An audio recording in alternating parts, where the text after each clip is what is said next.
5月11日，亚航第7331航班从上海飞吉隆坡，原本只是一趟普通的红眼航班，却因为一句轻飘飘的突发运营问题，让人滞留机场整整2天2夜。今天我们就来详细分析，为什么大家都说联航看似便宜，其实最贵？我们熟悉的新航这种全服务航司，到底凭什么敢卖那么贵？5月11日，亚航 X 的第7331航班原定凌晨1点35分起飞，没有任何预警，先是延误1小时，到了2点35分，大家排着队准备登机，却收到一个通知，航班取消。官方给的理由非常格式化，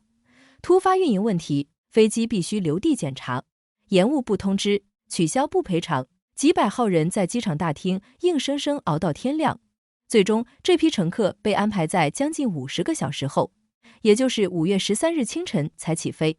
视频一出来，评论区满是抱怨，很多马来西亚网友直接现身说法，大马华人都不坐亚航，廉价出行必定是廉价体验。对于很多生活在新加坡的我们来说，周末或者小长假出国度个短假是难得的放松。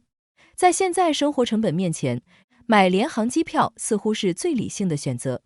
毕竟飞曼谷、飞吉隆坡也就2-3个小时，少吃一顿飞机餐，座位挤一点，换来实实在在的100-200块差价，听起来非常划算。但大家往往忽略了当前行业的一个大背景。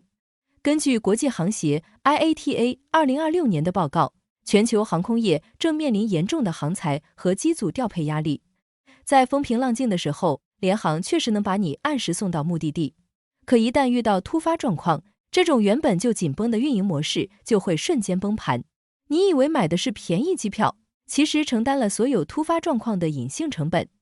那么问题来了，为什么亚航宁愿让乘客干等50个小时，也不愿意赶紧调一架新飞机过来？这背后其实是廉价航空大幅缩减成本的商业模式决定的。从财经和运营视角来看，联航赚钱的商业逻辑只有一个：超高的飞机周转率。廉价航空的客机每天需要执行非常高频次的飞行任务，每天的航班时刻表排得非常满，一天要飞6到8个航段。飞机落地后，可能只停留短短45分钟，做个最基础的清洁，马上就得再次起飞。这种极限操作在运转顺利的时候，确实能把票价打到最低，但它的抗风险能力几乎为0。一旦某个环节出问题，比如机械故障或者天气突变，整个航班计划就会被打乱。传统全服务航司在枢纽机场通常会停放备用机，也就是 spare aircraft， 专门用来替补。廉价航空通常不提供这种安排，他们绝对不会花重金养着一架不赚钱的飞机在地上闲置。更大问题是，联航采用的是点对点运营模式，他们没有加入像星空联盟、寰宇一家这样的3大航空联盟。这就意味着，一旦自家飞机飞不了，他们根本无法像传统航司那样把滞留的乘客迅速迁转给其他合作航司。他们唯一的办法就是等这架出故障的飞机修好，哪怕需要等上50个小时。被忽视的细节往往藏在那些你购票时直接滑到底部打勾，根本不会仔细看的免责条款里。在联航的条款中，通常对天气原因或突发运营问题拥有绝对的免责权。也就是说，你买的只是一张在一切顺利的前提下的运载凭证。一旦出现意外，所有的风险成本、时间成本，甚至滞留期间的吃喝拉撒，全部都要由乘客自己买单。这就引出了一个非常现实的问题：面对突发状况，全服务航司又是怎么做的？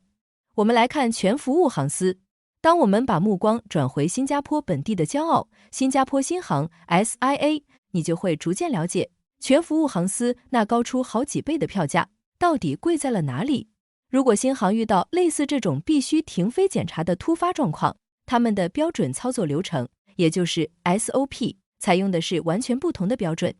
首先是主动沟通，地勤人员会在第一时间介入，提供清晰的信息，而不是让乘客盯着红字的屏幕干等。其次是实际费用的补偿机制，只要延误超过一定时间，新航会迅速安排附近的星级酒店住宿，并提供餐饮券和合理的交通补贴。但这还仅仅是表面服务，新航核心的竞争力是它背靠的星空联盟庞大网络以及相当成熟的备降与迁转机制。如果自家的飞机真的因为突发故障飞不了，新航有能力、有协议，并且有这个财务预算，迅速将你改签到其他联盟航司的最快航班上。哪怕这张紧急迁转票的成本远远高于你当初支付的票价，他们也会优先保证乘客按时抵达目的地。我们算一笔时间账，如果你去吉隆坡是为了谈一个重要的跨国项目，或者带着全家老小去度假，50小时的延误意味着项目停滞，家人受罪。这个隐形成本是几百块机票差价能弥补的吗？显然不能。新航之所以能维持高溢价，正是因为它构建了一道稳固的服务标准网。他们不仅在卖一个舒适的座位，一顿丰盛的飞机餐，更是在卖确定性。新航始终把乘客的权益和体验放在核心位置，因为管理层能够理解，建立一个全球顶级的品牌信任需要花几十年，而毁掉它只需要一次像亚航这样50小时的漫长延误。选择新航，本质上就是提前支付了行程保障费。你支付的溢价，在运转顺利时买的是宽敞的腿部空间和优质的服务，而在危机时刻买的就是体验、效率和不被轻易摧毁的假期。亚航这次50小时的延误事件，给我们所有人都上了一堂相当直观的风险提示课。客观地说，廉价航空没有原罪，它确实打破了飞行的门槛，让更多人实现了出行自由。但作为成熟的消费者，我们必须在掏钱的那一刻，知道自己买单的到底是什么。如果你是时间充裕、预算有限的背包客，联航依然是具有性价比的选择。但如果你带着家人休假，或者要去谈一笔重要的生意，年假额度非常有限，应该谨慎评估廉价航空在处理突发延误事件时的实际能力。